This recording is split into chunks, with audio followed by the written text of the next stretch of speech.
আম চাচা কোন তো জান্নাতের মালিক কে? আল্লাহ না, জাহান্নামের মালিক কে? আল্লাহ। আচ্ছা, একটা ভোট দিলে কি জান্নাতে যাইবো? এটা সম্ভব কখনো? এই অপপ্রচার যে চালায়, হ্যাঁ নিজেই তো মুসলমান না, হ্যাঁ আবার কেমনে জান্নাত জাহান্নামের পার্থক্য বুঝবে? কি চাচা, সত্য না মিথ্যা?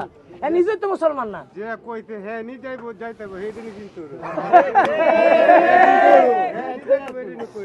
সুতরাং হ্যাঁ কয় যে ভোটটা দিলে জান্নাতে যাইবা গা। আরে ভাই, ভোট দিয়ে যদি জান্নাতে যাওয়া যাইতো তাহলে আমার এত নামাজ রোজা হজ যাকাত জিয়াদ এগুলো করার দরকার ছিল নাকি আমার? এ ভাই, নারে তাকবীর আল্লাহু আকবার, এটা কি জামাতের স্লোগান না মুসলমানের স্লোগান? এটা কি জামাতের স্লোগান? আমিও তো দেই নারে তাকবীর আল্লাহু আকবার, এটা তো আমার স্লোগান বেটা। তাহলে এখানে একটা পার্টির স্লোগান হয় কেমনে এটা? সুতরাং এটা দিয়ে ধর্ম বেচিয়া যে হচ্ছে ক্ষমতায় যাওয়া যাবে চাচা, এটা সম্ভব? সুতরাং ওই চাচারা কই দিছে, উত্তর আমার কাছে না, চাচাদের কাছে আছে। ভালো থাকবেন চাচা, ভোট হবে ধানের শীষে। আসসালামু আলাইকুম। এই পিচ্চি ভালো থাকো। আসসালামু আলাইকুম। ভালো থাকবেন আন্টি, ভালো থাকবেন। ইনশাআল্লাহ দেখা হবে বিজয়ে, দেখা হবে।